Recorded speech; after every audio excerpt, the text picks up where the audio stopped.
Hello, everyone. So, welcome to Wine and Real Estate. Yes, welcome. And I'm excited. Our new intro, we have an awesome guest, Geneviève. Our new intro, you can see this is crazy. Jennifer and I, we started Wine and Real Estate in 2020, March 2020. So, everybody remembers what happened then.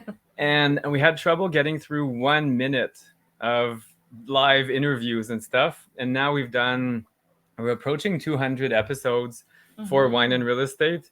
So I saw this retrospective there in the intro. I'm like, whoa, we did a lot in those 3 years. We've met a So lot of great people. So why don't you introduce yourself, Geneviève, for people that don't know who you are? Sure. Hi. Well, first of all, thank you very much for having me. I'm really happy and excited to be a guest today on your podcast. My name is Geneviève Vienneau. I am originally from New Brunswick, but live in Ottawa. I'm a lawyer, a real estate investor, world traveler, and I'm excited to invest in real estate in my home province of New Brunswick as well as abroad in Mexico. that sounds amazing. Yeah, And exciting. you're being humble as well. You're also a mom of 3 young children. That adds a lot to your plate. That's already a lot. So you're very busy. And now you're adding real estate investing. And you still practice law or?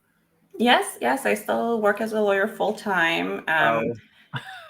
Caring for the 3 kids is also a full-time job. So I joke that I have 3 jobs right now, but here we are. You definitely do. Like Jennifer was a stay-at-home mom for a few years, and people were like, "Oh, you get to enjoy life and relax." I'm like, I don't think you know what you're talking about. No, when I went back to work, actually, after my last mat leave, during my mat leave, I was so busy. My days were completely full. And then I went to work and I thought to myself, I don't have time to work. Like who's gonna do my laundry? Who's gonna clean? Who's gonna, prepare the kids' stuff, the clothes? Anyway, it's a lot, but you make time for what you love. And so you just figure it out. And I have a very supportive husband as well. So we're good. both full hands on deck. That's amazing. And for those that are listening, you should check out Genevieve's Instagram. So from lawyer to investor, it's really cool. Lots of great content. Jennifer, I don't know if you've checked it out No, yet. not yet, but I'm going to. Yes, now you're hooked. So Yes. you'll see Geneviève posts some really cool content and some great stories. You put a lot of effort. I work in marketing during the day, and I admire your profile. It's quite nicely done, and it's very to the point. People know exactly what you're talking about. So Yes, so you have to tell us now, Geneviève, what made you get into real estate investing, and particularly why I would imagine New Brunswick, it's because it's your home province, but Mexico as well. So we'd love to hear about that. Yeah, so how I got into real estate investing was kind of a combination of a lot of different factors, but I just touched on one of them, and one of them being, I have 3 kids. I did 3 maternity leaves, and during my last mat leave, when you're on mat leave, your life takes kind of a different beat, right? Than when you're working, and when it's busy, but it's a different type of busy. And when I was on mat leave, I started thinking, oh, I'm going to go back to work soon. And, in my 2 previous mat leaves, whenever I go back to work, you never really know what types of files that you're going to get. So you get back to work, you get a huge file that you know nothing about. And then you really kind of invest like everything, all your energy into learning this new matter, this new area of the law, this new file, these new facts, these new clients. And you put so much energy into learning that. And I was thinking, if I can do that for my employer, why can't I do that for myself? So, yes. at that point, I wouldn't say that I was financially illiterate. Like I wasn't making like horrible, irresponsible financial decisions, but I also wasn't very financially literate. So I just took it upon myself to really dive into personal finances. And one of these things was the stock market. And another one of these things was real estate investing. So I felt that if I could teach myself and also get, coaching, et cetera, along the way, that perhaps I could excel in that area of my life as well as I can do, as a lawyer, like what I have been doing for my employer for years and years. That's interesting. It's really cool. And funny enough, at work, we had a similar discussion today. One of my colleagues, her friend is a lawyer, and she did her MBA while practicing law full time, and her MBA on weekends. Like, you're insane. So kind of like you, she's not insane. She's driven. So there's something propelling you towards that, and maybe I have some ideas why Mexico would be so tempting and motivating, but can you tell us more? Like, what's up with Mexico? We love international investing. So, Yeah, so again, a few combinations of factors that led me to Mexico. One of them is that I lived there for over 2 years, oh, cool. and that's a story in and of itself.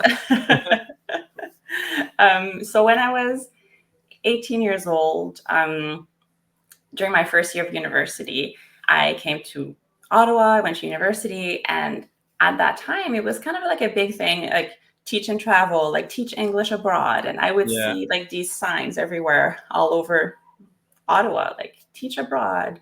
And it really got me curious. So during my first year of university, I took a class to teach ESL. To be honest with you, my English was pretty bad.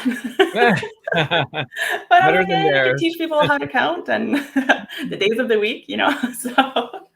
So I took that certificate, and I had the choice to go to China or to Mexico for that summer. And Wow. I mean, I'm 18 years old. I am from a really small town in New Brunswick. I know pretty much nothing about either places, and somehow I chose Mexico, and down I went. 18 years old, I turned 19 in Mexico, much to my family's dismay. You know, what is our 18-year-old daughter doing alone in Mexico? But you know, at that age, you have no fear, right? And that's kind of like a blessing. But I was safe. You know, nothing bad ever happened to me. I took the usual precautions, but yeah, so that's how I ended in Mexico. And that was supposedly just for the summer, just to teach English. And when I came back to Canada and I started my second year of university, I got accepted in law school because, you know, as you know, in Quebec, you can go and do law school after CEGEP or after doing a year of university. So I got accepted into law school really early.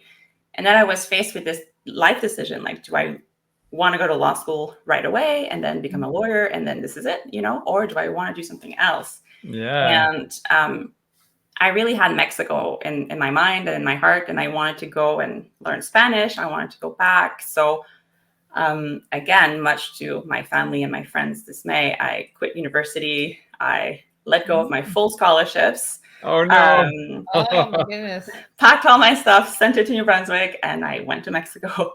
And that time I stayed for about 2 years. Wow. And yeah, and then I did learn Spanish. So, you know, I got what I went there for and then some. Mm-hmm. Muy bien. Muy bien.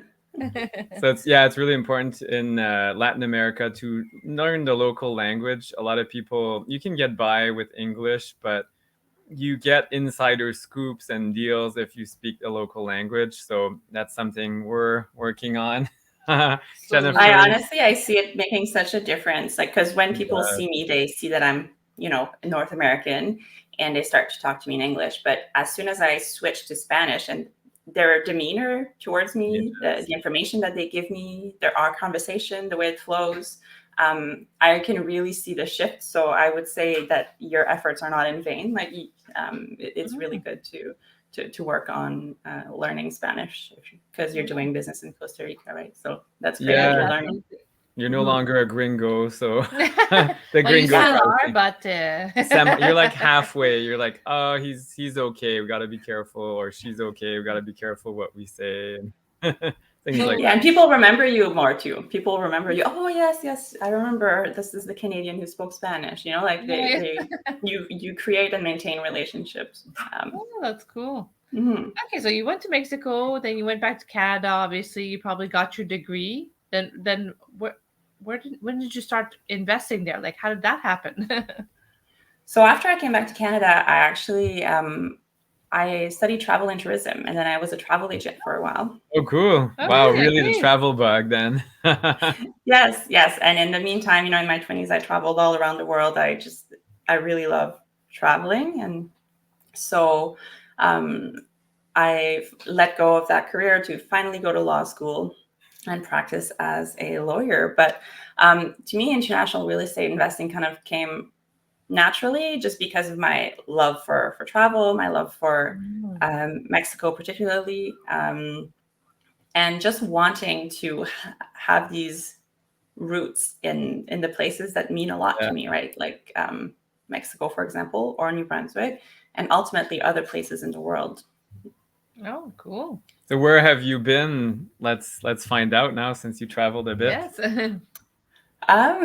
So I actually studied a semester of law school in Buenos Aires in Argentina. So I studied a whole semester of law school in Spanish, and that's when I knew, I'm like, okay, I'm good, I'm fluent now. Yeah, you have no choice. Wow. Yeah. So I traveled a lot in South America while I was there. Like I've been to Colombia, Uruguay, a few places in Chile. Like I really like South America a lot. Oh, wow. And I've also traveled extensively in Asia. My husband and I backpacked there in Asia when we first met each other. And I always joke that I knew he was the right person because on the last day of our trip, you know, we had spent weeks together 24/7. And on our last night in Japan, we still had like the greatest time doing karaoke, you know? And I'm like, okay, I think this guy's okay. And continue life together now. So Yeah. are you investing as a couple as well since you started, or it's mostly you, or? It's mostly driven by myself, but it is our investments. So, but it's Okay. mostly driven by me. But he's very supportive.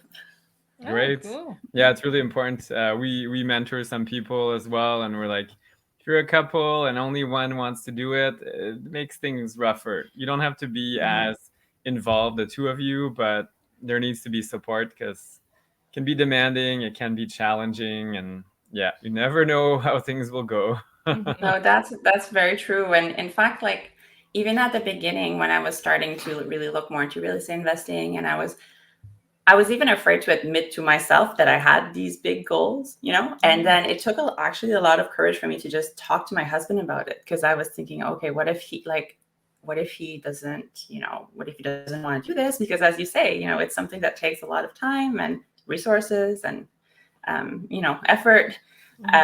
So, but no, he's very supportive and I'm thankful for that. Oh, cool. So what have you been investing in Mexico? Are you doing like condos or villas, or do you have an apartment building?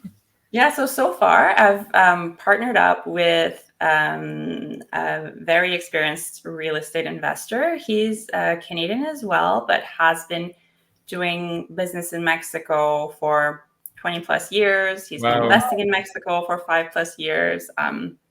His name is Mike. We're very excited about our new project. So Congrats. Thank you. He's a great person to partner with because I was looking for somebody, you know, who also speaks Spanish and has a lot of experience in real estate investing.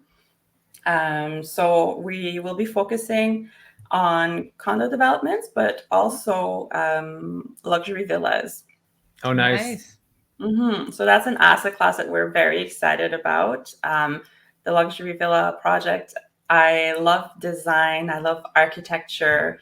And because I worked also in the hospitality industry when I was in Mexico, I worked in high-end hospitality and mixed with my travel and tourism degree. All of that combination, you know, is just like the perfect storm. Like I'm very excited about that project. So it would be luxury villas,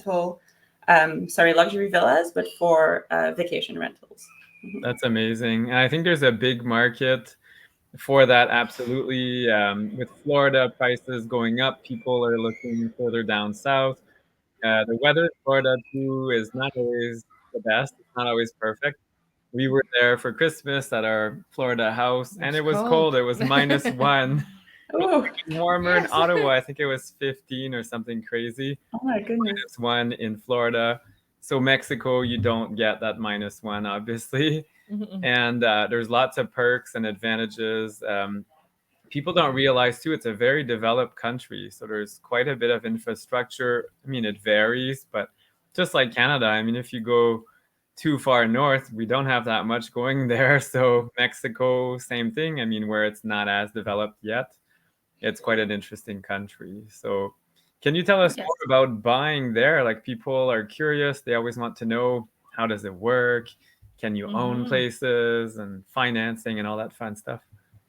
Yes, for sure. So one of the things that my partner Mike noticed with his experience in investing in Mexico is that a lot of the new developments, a lot of the new condos are geared towards lifestyle buyers. So a person who wants to buy a condo to go live in it, or to, maybe live in it half the year. But there's not a lot geared towards investors specifically. Yes.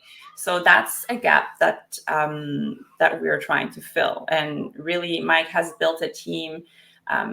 Great team, in order to give this type of product that is really more investor focused. So yes, foreigners can buy properties in Mexico. It has to be done. Generally, there's two ways. There's one way that's called a fideicomiso, which is a trust, and the other way is through a Mexican corporation. So it adds a bit of a layer, that, a bit of paperwork essentially, but it is possible to buy property as a foreigner in Mexico. Ooh, I didn't like the fideicomiso too much, but the corporation part, can you tell us more if you don't mind? Because that's our thing. Normally we get a corporation that holds a property or several properties, and that's very exciting. Yeah, so while I am a lawyer, I'm not a lawyer in Mexico. No, just So opinion. I would definitely defer to a good Mexico lawyer to walk you through the corporation and what you need to set up. And over there, they have also notaries that help you with filing the taxes. Income taxes are a bit different in Mexico in that they're paid every month. Whereas, Okay. for example, in Canada, we're in tax season now. By the way, I still haven't filed my taxes, and I just checked if they changed the deadline, and I don't think they have. No, they have not. I was hoping, I'm like, there's a strike. Maybe they'll change the deadline. But so anyway, something to do every year is file your income taxes. But in Mexico, you get an accountant to do that every month for you. And generally, it is not questioned. Like, the accountants, file their seal of approval, and you pay your income tax monthly, so you don't have any surprises.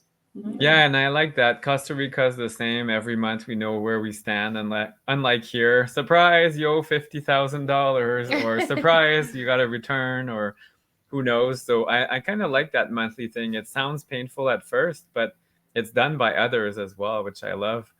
Do you know the tax rates as well? Just give us an idea if you're aware, or. So there's a different range.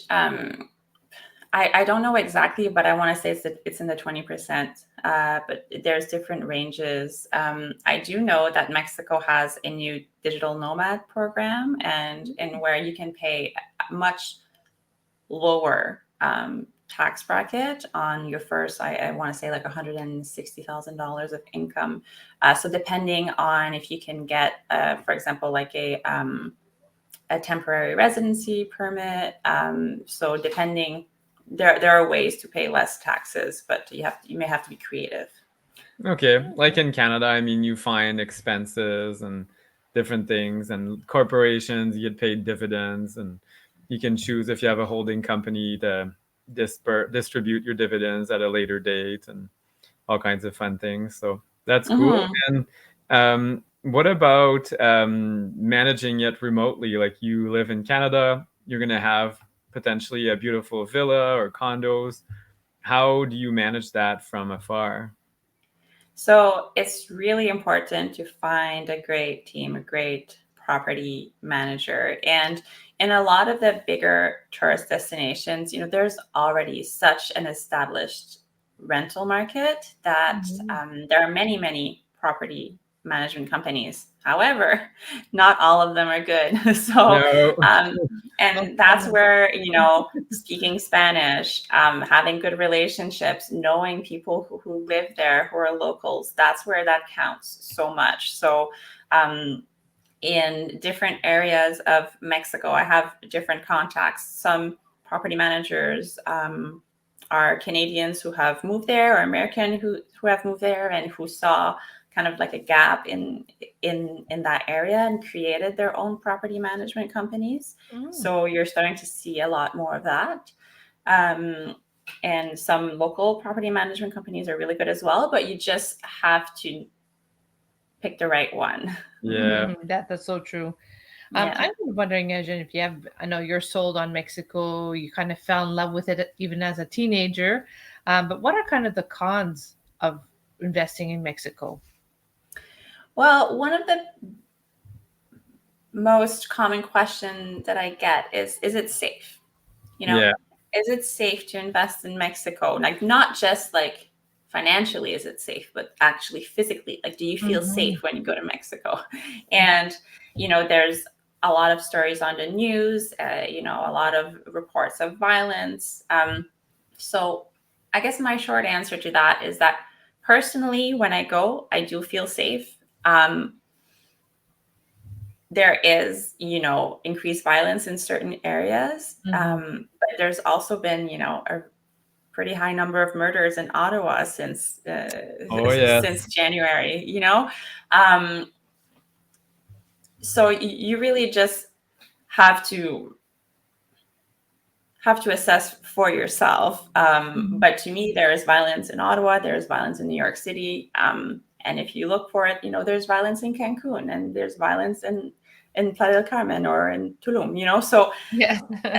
really, so long as you stay out of, dangerous activities, like I'm not going to go and buy drugs on the street, that might not be good. Yes. Or, wear like really expensive jewelry, or just like the usual precautions that you take while traveling. Yeah. Well, that makes sense. Yeah. And yesterday night we were watching a documentary about murder rates in the world. And to put things in perspective, do you remember the rate Canada versus Syria? Canada had 4 times more murders than Syria. Yeah, so it was surprising. Just to put things in perspective, people think we're in a beautiful, safe country. We are for the most part, but it's far from perfect. Just like you said, Syria, of all places, has 4 times less murders. I thought it would have been more, but it was less. I was surprised. So we didn't stay maybe 4 times less reported murders. Maybe, Maybe. Maybe that's the case. Yes. Maybe they fudged their numbers. We didn't see Mexico, how many murders there were, but I'll be curious. I'm going to have to go look it up now. Yeah. But not that it's not that important, but it's true that even in Costa Rica, I find that people are always curious, is it safe? Yeah. I think it's as safe kind of like as Canada. You just have to be careful, like you say. Aware of your surroundings. It's like Toronto, you don't go to Jane and Finch and wear like tons of diamonds and stuff, because Jennifer knows what would happen there. Not good. So same idea. So again, you got to be discreet. And if you're a woman, maybe alone, there's certain places you don't go. Just things like that. But it's the same here, really. There's some alleys where we don't go in Ottawa and in Canada. So that's it. And in Mexico, there's such a big industry of tourism, and all the tourism dollars that is coming into these big vacation meccas, really, that the government and also the organized crime have like a common shared interest in keeping those tourists coming. So they don't, it's not in their best interest if people are afraid, right? So their whole economy is based on tourism. So it is in everybody's best interest to just try to keep things as peaceful as possible. Despite, it is true that there is violence, but in the tourist destination, perhaps not as much. Yes. So is your hope then to spend more time there? Are you already spending time in Mexico? Yeah, I've already spent a lot of time in Mexico in March this year. So I went twice this winter. And the goal really is, to ultimately spend more and more time there as I try to work less and less in my formal capacities, like in my 9 to 5, basically. Oh, Yeah, and you can practice law. I mean, remotely. I'm not sure what type of law you practice, but some of our lawyers do practice remotely. They do real estate law, so I guess it's kind of cookie cutter. You're not studying big files. It's like purchase price, sell price, and like statement adjustments. But not that their work is not important. It is very important. We use their services, but that's something to consider as well. And yeah, it's important to enjoy life. You got 3 kids, a husband. So it's good to have a career, but life goes by as well. So it's important to enjoy it when you can.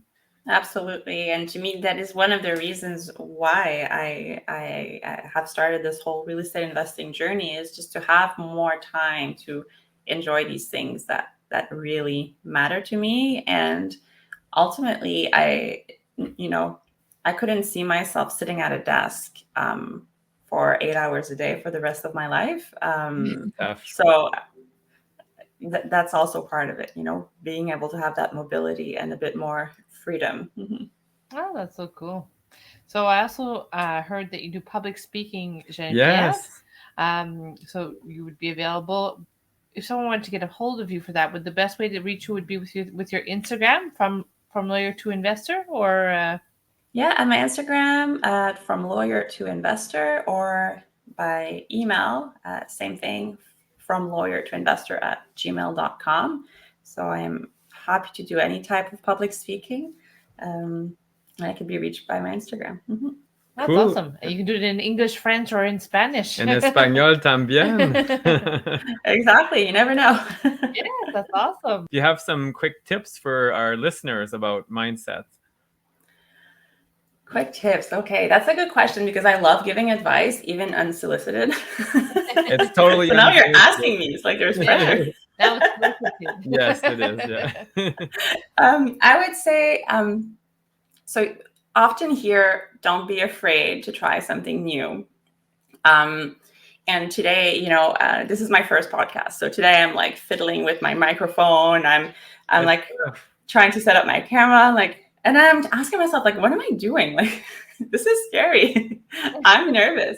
But then I'm like, no, what, I'm going to do it anyway. So I would reframe that and say, like, be afraid to try something new, but then push through that fear and do it anyway. Right. Yeah. And that's what I've been doing with a lot of, since I started really looking more into real estate investing, is every step has been scary, like going to my first networking event, speaking in front of crowds. Those things scare me, but I still do them anyway, and I push through that discomfort. So I think that's one piece of advice that I would have to offer is it's normal to be scared, but just if you're not, it's not a sign of weakness as well. Like, we started Wine and Real Estate very, very afraid. We were used to posting pictures, and then even reaching out to people, it's like, oh, they're gonna turn us down, say, oh my goodness, I don't have time for you. But if you don't ask, you don't know. And some people have said yes. I'm like, whoa, okay, cool. I never expected that, but sure, let's do it. And just like you said, you have to kind of drive through and push through it and just advance what you want to do. So that's great advice. It really is. Well, thank you so much. We'll have to catch up again and talk about New Brunswick in the future. And it's been a pleasure chatting with you, and we wish you all the best. And yes, let's drink to this. Yes. Cheers to Mexico. What did they say for... Oh, wow, you got your nice drink there. I prepared. Salud. Salud. Gracias. Cheers.